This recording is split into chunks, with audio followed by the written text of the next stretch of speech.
함께 봉독하신 말씀 사사기 3장 8절에서 11절 말씀 중심에서 처음 사사 온니엘이라는 제목으로 함께 말씀을 통해 은혜 나누기를 원합니다. 지난주에는 여호와의 목전에라고 어쩌면 처음 사사 온니엘이 등장하기 전에 이스라엘 사회가 어떠했던가, 여호와의 목전에 그들은 악을 행했다, 그렇게 말씀하고 있습니다. 악이 무엇입니까? 선악의 기준은 오직 하나님이라고 말할 수가 있고, 하나님의 뜻에 어긋나는 것이 바로 악이요 악행이다, 이렇게 말할 수가 있습니다. 또한 그것이 죄가 되는 것이죠. 그러므로 누구의 뜻이 아니라, 내 소견이 아니라 하나님의 뜻을 우리는 묵상해야 되고, 그 뜻을 우리는 분별해 가야 되고, 그 뜻이 무엇인가 알려고 해야 되고, 그래서 하나님의 뜻을 우리는 깨닫고 그 뜻을 따라 살아가야 되지, 하나님 의식하지 않고 이스라엘 백성들이 하나님 저버리고 우상을 선택해도 되는 것처럼 그렇게 했다가 오늘의 큰일을 당하는 그런 모습을 보여주고 있습니다. 그들의 악행과 우상 숭배, 결국은 원주민들과 동맹하는 그런 일로 인하여서 하나님을 진노케 하는 그런 일들, 하나님의 목전에 이런 일들을 행하였다라고 하는 것을 말씀하며 사사 시대의 초기에 이러한 현상들에 대해서 우리가 살펴보았습니다. 이제 하나님께서는 결국은 사사를 세우셔서 나라를 다스리게 하시는 그런 일들을 이루어 가시는데, 사사를 통한 하나님의 통치를 보여주십니다. 하나님 없이 잘 살아보겠다고 했지만 하나님 없는 세계는 그들은 이웃 나라에 억압당할 수밖에 없었고, 자기의 힘으로 세상을 이겨낼 수가 없고 이방 나라들을 막아낼 수가 없는 연약한 이스라엘이라고 하는 것을 그들은 몸소 깨닫습니다. 그래서 하나님 그들이 부르짖을 때 사사를 세우셔서 결국 하나님 없으면 고통이고, 하나님 떠나 자유분방 방종하며 살고 잘 살아볼 것 같지만 결국은 하나님의 뜻을 저버릴 때 그들은 억압당할 수밖에 없다는 것, 이러나 저러나 하나님이 함께 하실 때 그들의 진정한 행복이 깃든다라는 것을 보여주십니다. 하나님의 통치, 신정정치 형태를 그렇게 보여주십니다. 처음 사사 온니엘은 제가 주시는 말씀, 먼저는 하나님의 진노를 살펴봅니다.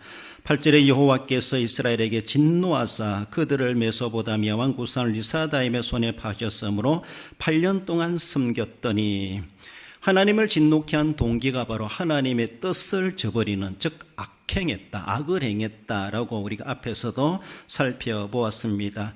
그 악은 대표적으로 원주민들은 다 섬멸의 대상인데 자기들의 마음대로 그들을 봐주고 공존하는 그런 대상으로 인정하고 삼아주고, 더 나아가서는 그들과 교제하고 통혼하고 결혼의 상대자로 그래 삼아갔다는 것이 통혼이란 말이죠.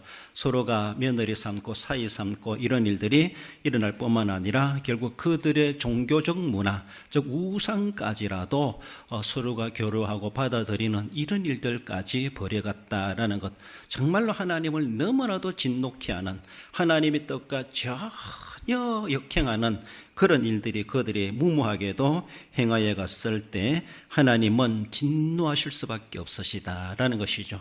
하나님의 진노는 그 누가 막을 길이 없어요. 하나님의 노하시되 내가 쓸어버리리라, 하나님이 진노하신다고 했을 때 그 누가 말리겠습니까? 누가 막을 수 있겠습니까? 노아인들 어찌할 수가 없었습니다. 노아도 하나님의 은혜로 구사일생 구원받은 것뿐이에요. 그렇습니다. 하나님이 진노하시는 것 누가 말려줄 자가 있겠는가? 애시당초 하나님이 진노하시지 않도록 우리는 하나님의 마음을 헤아리고 하나님의 뜻을 따라 잘 가야 되지, 하나님이 진노를 작정하셨을 때 하나님의 심판은 그 어느 누구도 이 세상의 어떤 방법으로도 감당할 수 없는 심각한 문제가 발생할 수가 있다라는 것입니다. 이렇게 하나님이 진노하시면은 심판하신다. 결국은 이스라엘 백성 그들에게 하나님은 고통이 임하게 된다는 것을 역사적인 교훈으로 우리에게 보여주십니다. 출애굽기 15장 7절에 보면은 주께서 주의 큰 위엄으로 주를 거스르는 자를 엎으시니이다. 주께서 진노를 바라시니 그 진노가 그들을 지푸라기 같이 사르니이다. 출애굽기 15장은 무슨 말씀입니까? 그들이 홍해를 건너고 나서 그 홍해에 애굽 군대가 다 수장되는 그런 모습을 그들은 보면서 홍해 건너편에서 홍해를 건너게 하신 하나님을 그토록 찬양하는 그런 내용의 모습이죠. 그렇습니다. 주께서 주의 큰 위엄으로 주를 거스르는 자를 엎으시니이다. 다 애굽 바로의 군대를 거기에 다 엎으셨습니다. 이것처럼 하나님의 뜻을 거스르는 자에 대해서 하나님이 진노하실 때 그 어느 누구도 그것을 막아낼 길이 없다. 하나님 그렇게 강력한 군대랄지라도 지푸라기 같이 사용하실 수 있는, 그렇게 다룰 수 있는 하나님의 능력을 우리는 생각해 볼 수가 있습니다. 하나님을 저버린 이스라엘 자손에게는 하나님 없이 살아보려고 그들이 해봤죠. 그래서 하나님이 그래 나 없이 한번 살아봐라 라고 하며 하나님을 거역하고 바알과 아세라 여러 가지 우상을 받아들인 그들에게 하나님은 자리에 거룩한 자리에 가정한 것들을 세워놓고 하나님 없이도 잘 사는 것처럼 이방 족속들 하나님 없이도 잘 살거든요. 그러니까 이스라엘 백성들도 우리도 굳이 하나님 안 섬기도 이방인들처럼 저렇게 우상 섬겨도 아무 탈 없이 잘 살아가네? 라고 하면서 그들의 문화를 받아들이는 것이죠. 하나님은 이방 백성들에게 우상 숭배하자면 그런 말 안 합니다. 그들은 이미 다 심판의 대상입니다. 그러나 이스라엘 백성만큼은 우상 숭배, 하나님 외에 다른 신을 섬기면 안 된다는 것이 하나님의 정하신 원칙이에요. 그런데 이스라엘 백성들이 이방인들이 그렇게 해도 별탈 없이 살아가니까 괜찮은 줄 알고 그것을 받아들이는 것이 얼마나 무모한 일입니까? 그러니까 우리가 굳이 하나님 안 섬기도 다른 우상을 섬겨도 괜찮지 않겠는가? 그래서 하나님의 자리에 우상을 갖다 놓고 하나님을 섬기려고 했을 때, 즉 하나님을 버렸다 이렇게 말하죠. 지난주에도 하나님을 버렸어요. 그래서 하나님은 우리가 버리도 될 그런 대상이 결코 아닙니다. 우리가 하나님을 버리는 것이 아니라 결국 하나님 우리를 버리십니다. 하나님이 버리시면 우리는 끝장나는 거예요. 사실 이스라엘 하나님은 버리시지만은 잠시 버리셨다가 호되게 교훈을 받게 하시는 것이지만은 이스라엘 백성들 그래 나 없이 한번 살아봐라 라고 하면 하나님이 잠시 무관심하게 내버려 둡니다. 결국 그들은 이방인들과 통혼하며 이방인들과 혼합되며 이방인들의 문화를 받아들이고 우상을 섬기면서 그래 하다가 결국은 그들은 하나님의 진노하심의 결과를 맞게 되는 것을 봅니다. 그래요. 이렇게 초기 사사시대에 하나님이 진노하셨을 때 상당한 당대의 그 근동지역에 강대국이라고 하는 메소포타미아 구산 리사다임 왕을 세워가지고 이스라엘을 침범하게 만들었습니다. 그렇습니다. 그래서 메소포타미아가 이스라엘을 침범해가지고 8년 동안 통치하게 되었다라고 하는 것.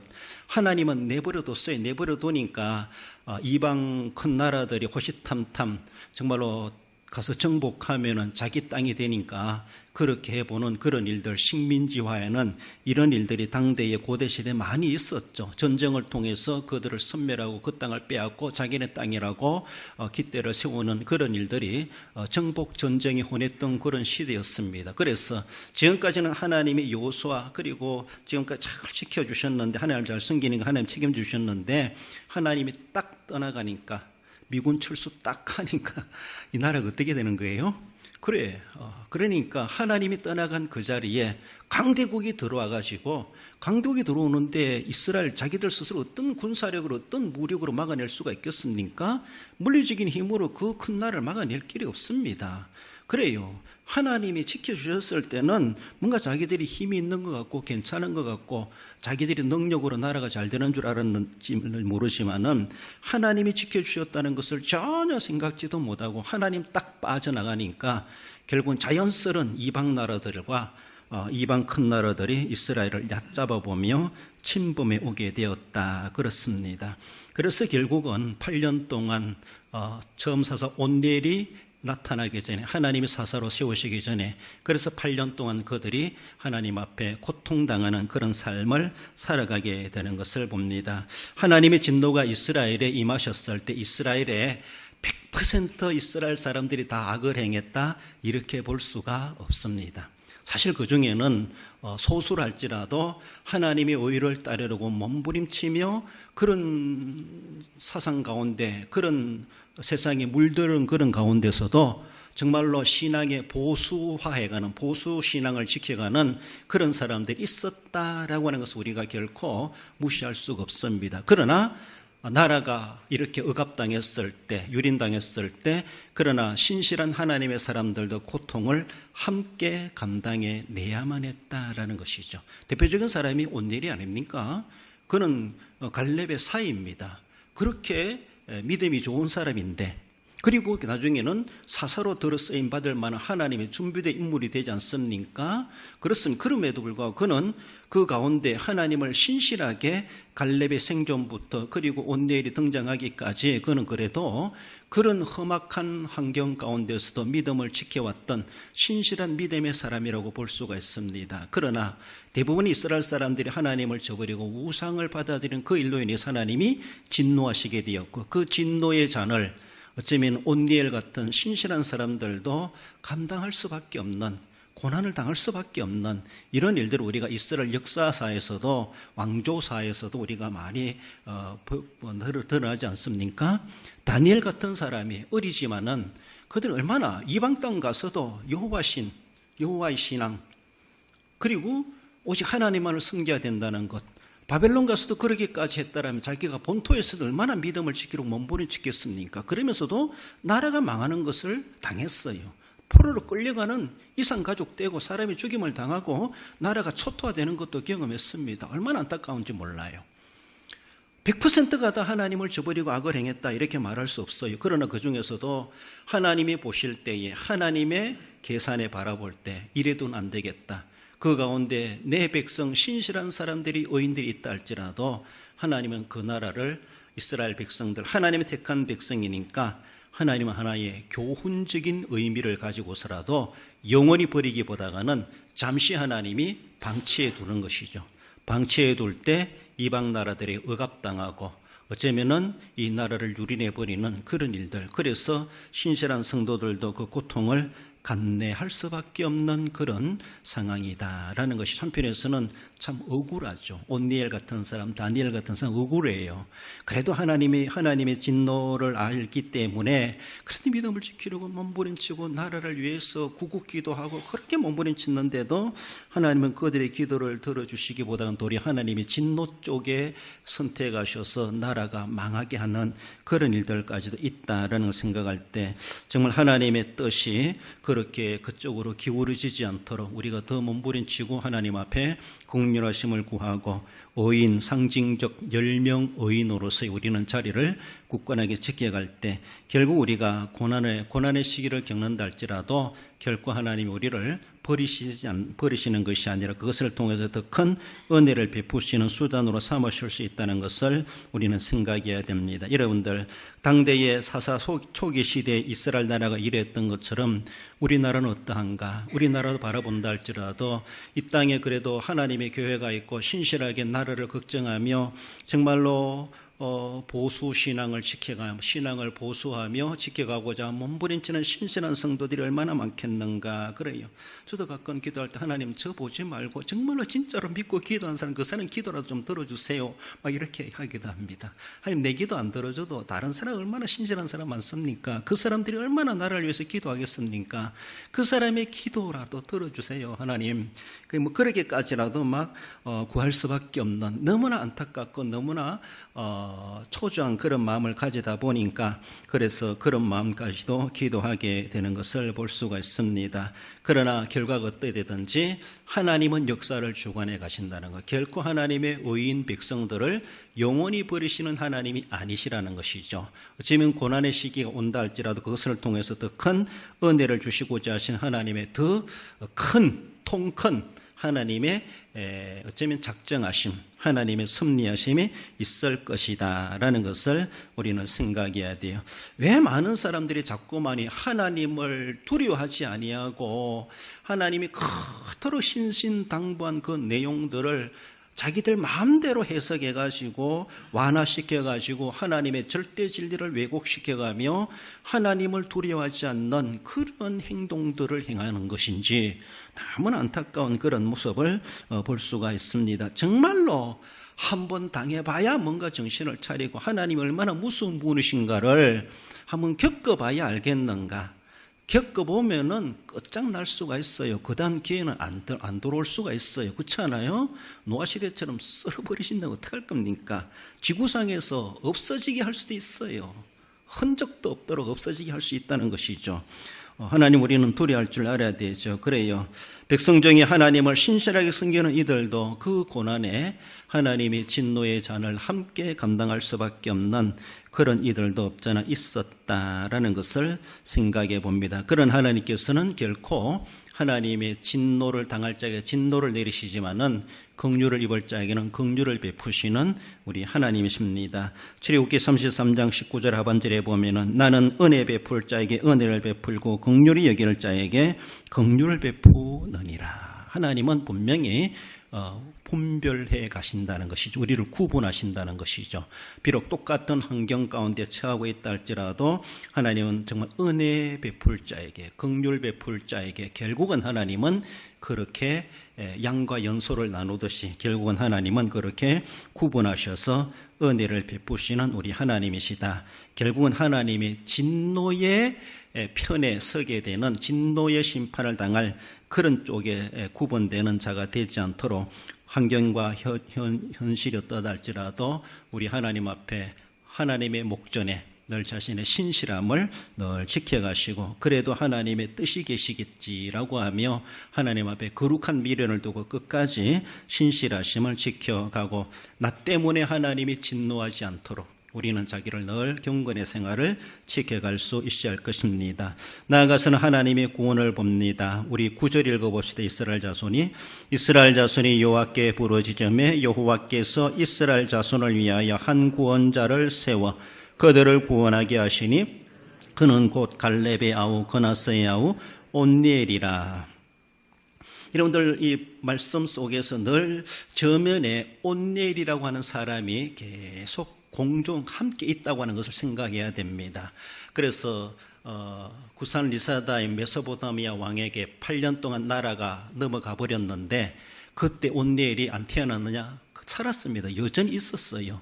장성한 어른으로 살아왔습니다. 그러면서도 그 고난의 시대를 함께 겪게 되고 그리고 이제 하나님이 이스라엘 백성들이 회개하고 부르짖을 때 한 구원자를 세우는데 온니엘이라는 사람을 하나님은 지목하여 사사로 세우시게 되는 것을 볼 수가 있습니다. 이스라엘 어려움 속에서도 하나님께 부르짖는 자에게 하나님은 분명히 우리의 기도를 들어주시는 우리 하나님이십니다. 그리고 하나님은 사사를 세워서 이들을 구원하시는 우리 하나님이시다라는 것이죠.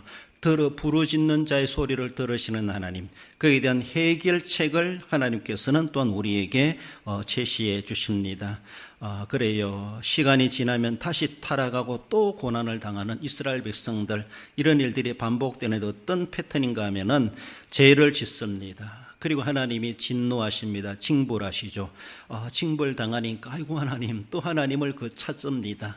그래 자기가 고난당 하나님의 징계를 받을 때 하나님을 더 대항하는 그런 하기보다 하나님께 무릎 꿇는 것이 상책입니다. 상책이에요. 하나님이 나를 징벌하신다라고 생각했을 때 하나님과 뭐 해보려고 맞설려고 하지 말고 하나님 한번 해봅시다 그러면 하지 말고 애지당토 천부여지 없어서 두 손 두 발 들고 엎드리는 것이 상책입니다. 하나님 이길 수가 없습니다. 하나님 앞에 우리는 엎드리는 것이, 회개하는 것이 상책입니다. 그래요. 지난 과거에 어떤 죄가 있다 할지라도 하나님 앞에 어떤 욕을 하며 내가 하나님을 배신했다 할지라도 일단은 회개해야 돼. 일단은 엎드려야 돼. 그러면 하나님이 그에 대한 후속책을 우리에게 말씀해 주시죠. 그래서 회개하는 자에게 하나님은 구원자를 세우셔서 구원해 주시는 이런 패턴, 이런 형식의 사사시대에 여러 번 반복되지요.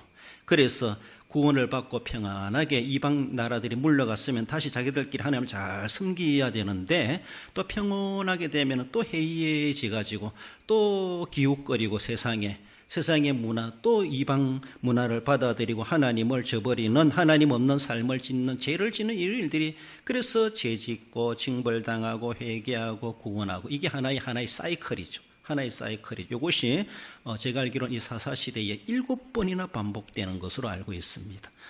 이런 역사 속에 얼마나 안타까운지 몰라요. 이런 모습 속에서 사사시대가 막 그래서 엎치락 뒤치락 엎치락 뒤치락 하는 이런 양상들, 하나님이 그래도 3번이다 3번까지 봐주고 그 다음 안 봐준다 이게 아니라 그 이상이 된다 할 하나님은 또 회개하면 또 봐주십니다.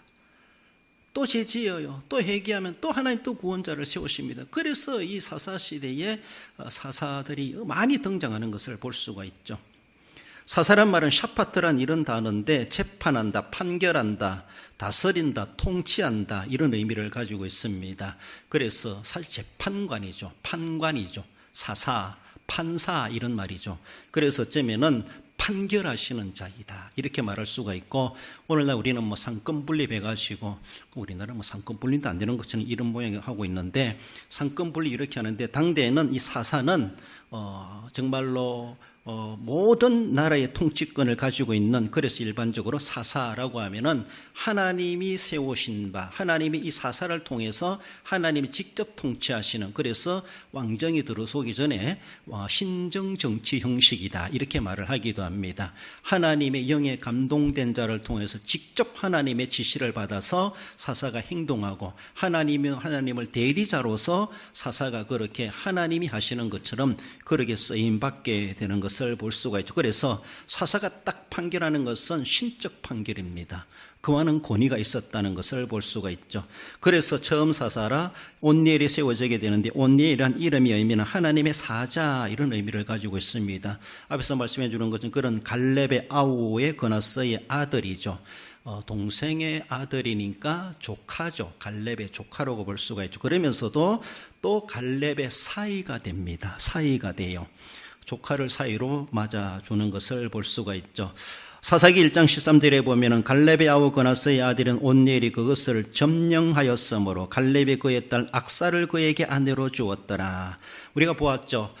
요소가 끝나고 나서 자기 기업에 남아있는 원주민들을 각자가 다 쫓아내도록 해라 했을 때 유다 지파, 갈렙을 중심으로 유다 지파가 상당히 모범적으로 자기 경내에 있는 원주민 쫓아내는데 그렇게 앞장서고 본을 보이고 열심히 그렇게 우선적으로 선두적인 그런 역할을 했던 유다 지파, 그 중에 이 온니엘이 그 시대에 동정합니다. 갈렙이 그러죠. 저 드빌이라는 곳, 기라세빌이라는 곳이 우리의 영역인데 저기 아직도 원주민들이 산속에 남아있다. 저것을 누가 정복할 것인가? 그를 정복하는 자는 내 딸을 주겠다. 이렇게 갈렙이 속된 말 딸을 걸어요. 그래서 내가 사위로 삼겠다. 이런 일들, 그렇죠? 이런 일들이 종종 고대에 있었던 것 같아요. 그러니까 다윗도 사울의 사위가 되자 미가를 그래서 왕이 딸을 다윗에게 줘가지고 왕의 사위가 되는 것이 다윗이 아닙니까? 죄송해요. 여자는 뭐 걸어야 될 대상이 아닌데 자꾸 여자들을 그렇게 이용하는 것을 볼 수가 있는데, 고대는 그런 일이 있었어요. 그만큼 정말 엄청난 중요한 고지라는 것이죠. 저걸 누가 정복해야 될 것인가? 유다지파 갈렙이 천만을 해야 되는데, 하긴 해야 되는데, 그때에 이 온니엘이 나서죠. 온니엘이 나서가지고 자기가 지휘관이 돼가지고 전 군대를 거느리고 그 드빌, 기라세벨을 정복하고 돌아옵니다. 돌아왔을 때 그 말씀이 바로 오늘 본문의 사사기 1장 13절의 말씀이죠. 그래서 점령하였으므로 갈렙이 그의 딸 악사를 그에게 아내로 주었더라. 그래서 조카이면서도 자기의 사위가 되죠. 그만큼 어쩌면은 갈렙의 신앙을 계승해가는 온니엘이다 이렇게 볼 수가 있어요. 그래요.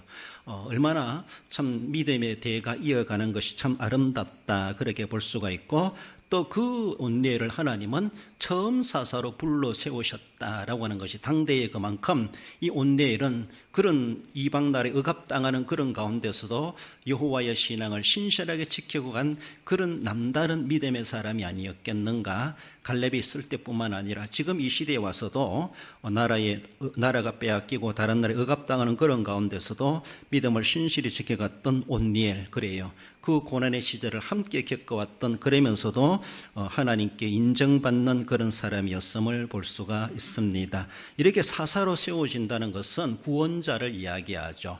결국은 우리는 우리 힘으로 세상 살아갈 수 없고 우리 마음대로 살아가다가 결국은 마귀의 밥이 될 수밖에 없고 마귀에 점령당하고 세상 문화에 점령당하고 결국은 우리는 하나님과 더 멀어지게 되고 하나님과 원수된 자가 되고 세상에 오염되어서 결국은 불의한 자로서 하나님의 나라와 저만치 멀어진 우리들을 결국은 사사를 세우셔서 그 오염된 이스라엘 백성들을 세탁하듯이 깨끗하게 회개하게 만들고 그리고 하나님께로 돌아오게 만들고 여호와의 신앙을 회복해 만드는, 그래서 하나님의 백성으로 리모델링 회복하는 자가 사사이죠. 사사. 이것이 바로 장차 메시아를 보내셔서 이 땅에 하나님의 택한 백성들을 이렇게 리모델링, 새롭게 거듭나게 하실 그런 하나님이 메시아를 보내주실 것이다. 구원자를 보내주실 것이다. 호산나 호산나, 우리에게 구원해 주시고 우리를 구원하소서.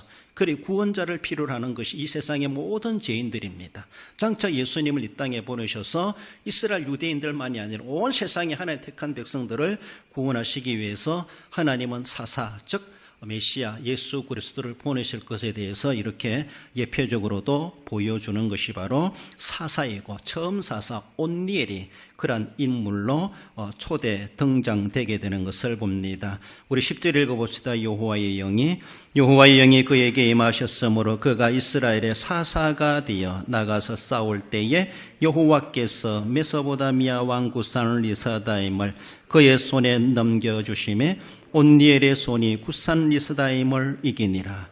그의 이김의 비결은 뭡니까? 여호와의 영이 그에게 임하셨다. 하나님이 도우신다는 것이죠. 하나님 없이 자기들이 해보겠다, 해보려고 해봤을 겁니다. 안 됐죠. 구산 리스다임을 어떻게 이길 수가 있겠습니까? 그 강대국 메소포타미아를 어떻게 쫓아내겠습니까? 우리나라에서 그들이 장악하고 있는데 그렇잖아요. 점령한 땅을 구산 리스다임이 내주겠습니까?